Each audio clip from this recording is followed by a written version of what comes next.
নাগাৰা নামৰ প্ৰবীণ শিল্পী বিজয় মেধিলৈ মোহন ভাইৰা বঁটা 2025। অসমীয়া সাহিত্য কৃষ্টি সংস্কৃতিলৈ অনবদ্য অৱদান আগবঢ়োৱা ব্যক্তিলৈ সদৌ নলবাৰী জিলা ছাত্ৰ সন্থা আৰু নলবাৰী জিলা উন্নতি সভাই 2009 চনৰ পৰা মোহন ভাইৰা স্মাৰক বঁটা প্ৰদান কৰি আহিছে।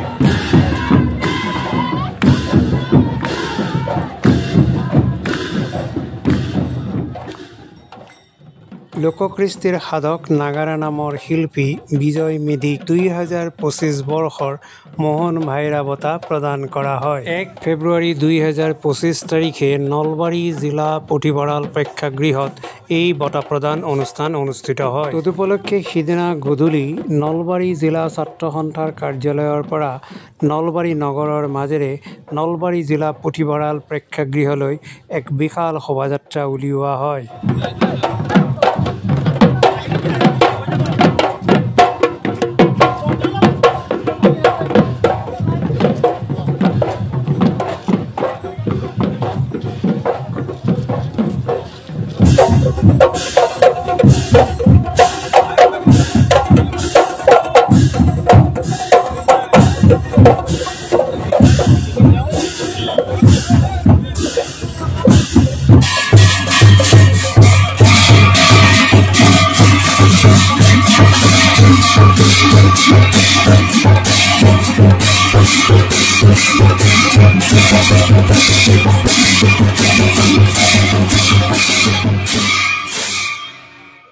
অনুষ্ঠানৰ আদিতে প্ৰভাস কুমাৰ ভট্টাচাৰ্য ৰচিত আৰু অনিল বৰকটকী সুৰ আৰোপিত সাধনাৰে আমি ফুলাব লাগিব প্ৰীতিৰ কুকুম পাহ শীৰ্ষক বৃন্দগীত পৰিৱেশন কৰা হয়।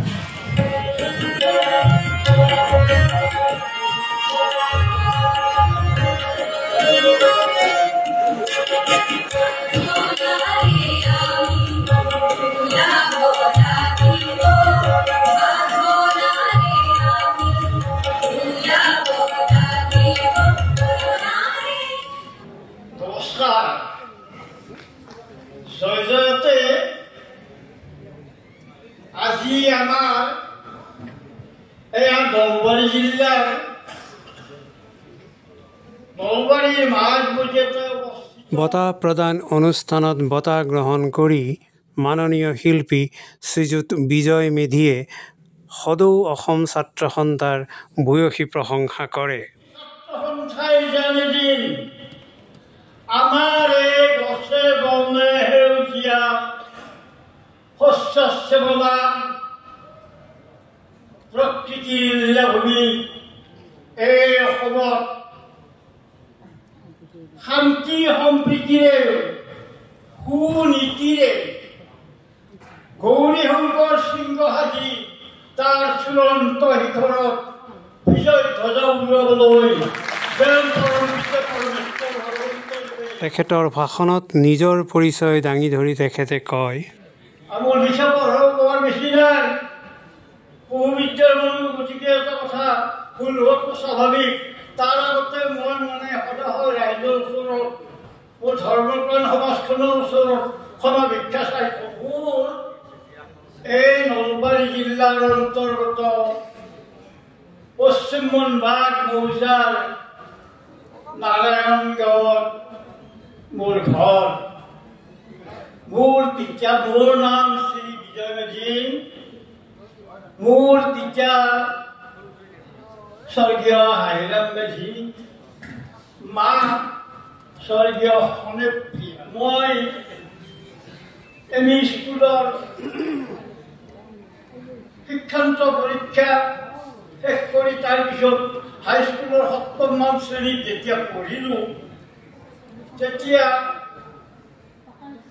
মই 1962 চন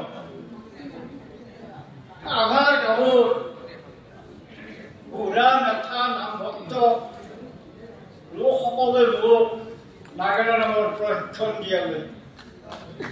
মোৰ গুৰু আছিল বৰভাগ নাগপাৰা গাঁৱৰ মাননীয় হৰিধৰ কলিতাদেৱ। বৰ্তমান তেখেত নাই, বহু বছৰ আগতে ঢুকাইছে। মই গুৰুদেৱৰ আশীৰ্বাদত 1962 চনৰ পৰা 1977 চনলৈ মই ভাল নাম গালোঁ। 1977 চনত মোৰ হাৰ্টৰ অসুখ। এই মই মোৰ কণ্ঠৰ দৈৱম, গতিকে মই একো ক'বই নোৱাৰা হৈ গ'লোঁ। যেতিয়া মই ডাক্তৰৰ চিকিৎসাধীন হ'লোঁ, মোৰ চিকিৎসক আমাৰ দাৰকুছি চৰকাৰী হস্পিটেলৰ ডাক্তৰ, আজিকালি যাই মৰি গৈছে তেখেত মাননীয় উদয় শংকৰ কাকতিদেৱ, তেখেতৰ আপ্ৰাণ চেষ্টাত মই ভাল পালোঁ।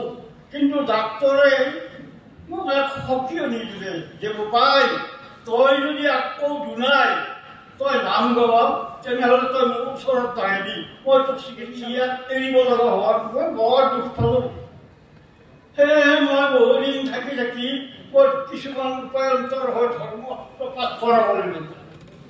ৰামায়ণ, মহাভাৰত, ভাগৱত, পুৰাণ, দশম, কীৰ্তন এইবিলাক পাঠ কৰি কৰি কৰি কৰি তাৰ যিবিলাক টান টান শব্দ সেইবিলাক লিখি লিখি থৈ শব্দ ভঁৰাল কিছু জমা কৰি ল'লোঁ।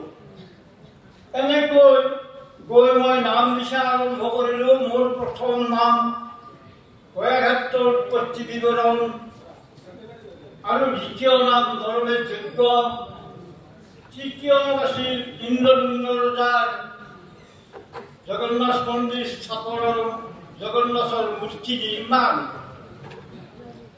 সেই সময়তে দাৰকুছি গাঁৱৰ বুঢ়া মেথা কিছুমানে লগ লাগি মোক তেওঁলোকৰ এটা কয় যে আমাৰ এজন ল'ৰা উলিয়াই দিয়ক।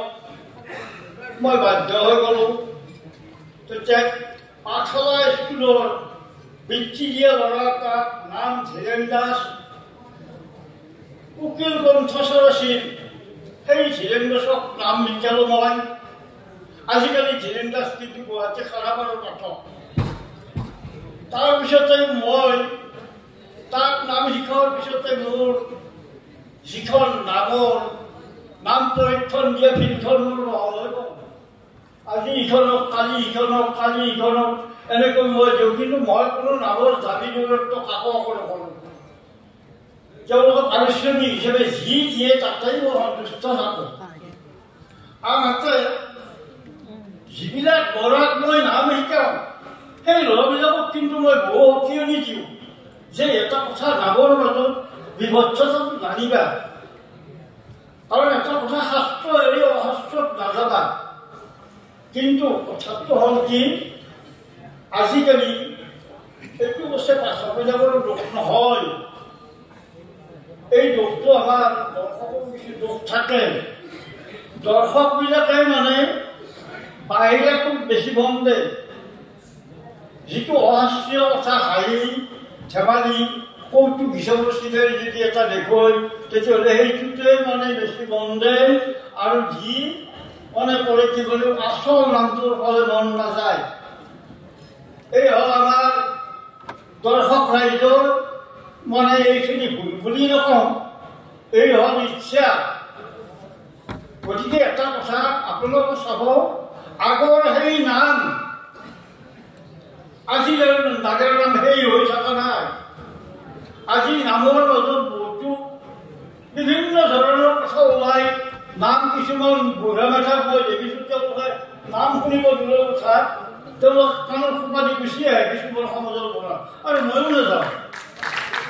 বুজিছে, এই বিষয়ে বহুতো কথা আছে।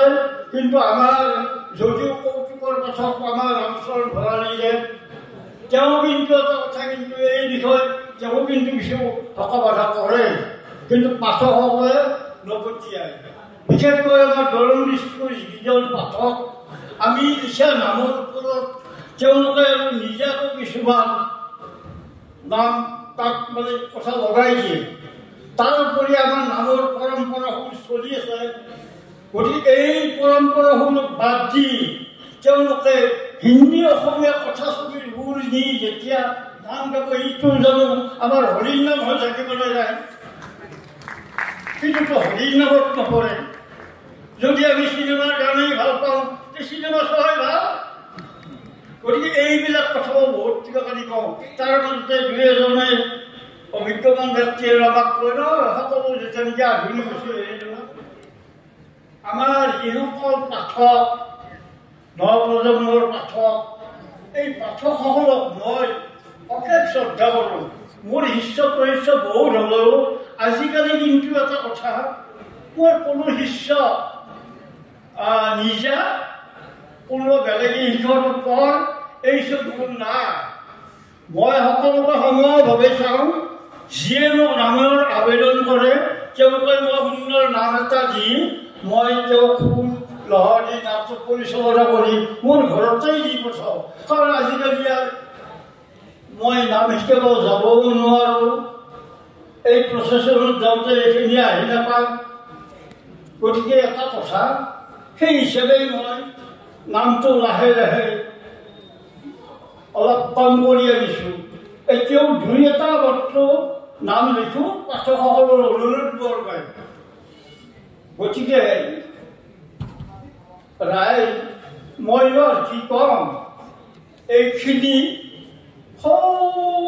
সুদূৰ বগৰীহাটীৰ পৰা পংকজ তালুকদাৰ আমাৰ ভৰালী মোৰ শিষ্য, তেওঁ আহিছে। ইফালে নলবাৰীৰ পাঠকৰ দুই একজনে ধৰ্মবাদী কৰি মোক দেখা পাই তেওঁলোকে মোৰ ওচৰলৈ আহিছে। কিন্তু এইবিলাকক আচলতে মই তেওঁলোকক প্ৰত্যাখ্যান কৰোঁ। মই ভাল পাওঁ, নামৰ পাঠকক শ্ৰদ্ধা কৰাটোৱেই মোৰ ধৰ্ম। আৰু মই এতিয়া বৰ্তমান 200ৰ অধিক নাম লিখিছোঁ, কিন্তু মই হিচাপ দিব নোৱাৰোঁ। 200ৰ অধিক নাম হৈ যাব, কিন্তু মই লেখাওঁতে কেতিয়া কিবা আজি 46 বছৰ মই নাম প্ৰশিক্ষণ দাতা হিচাপে অসমৰ বুকুত চলি আছোঁ। নলবাৰী, কামৰূপ, দৰং, বৰপেটাতো 2000 মানে মই নাম শিকাইছোঁ। নামত কিন্তু তেওঁলোকে মোক যিখিনি দিব লাগে তেওঁলোকে যি দিছে মোক বেয়াকৈ দিয়া নাই, ভালেই দিছে, ময়ো ভালেই পাইছোঁ। হেৰাই সদৌ শেষত মই সকলো ধৰ্মপ্ৰাণ সুধীসকলৰ চৰণ বন্দনা কৰি নমস্কাৰ জনাই এই আৱিৰ্ভাৱৰ বকা ভাষাৰে আৰু কিমান লোৱাৰ বকিল। গতিকে ইমানতে মই পৰিসমাপ্তি ঘটালোঁ মোৰ ভাষণৰ। ধন্যবাদ। জয় আই অসম, জয় গুৰু শংকৰদেৱ, জয় গুৰু মাধৱদেৱ।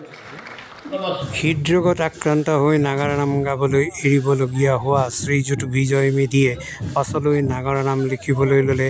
প্ৰশিক্ষণ দিয়ালে, বহুতকে শিকালে নাগাৰা নাম।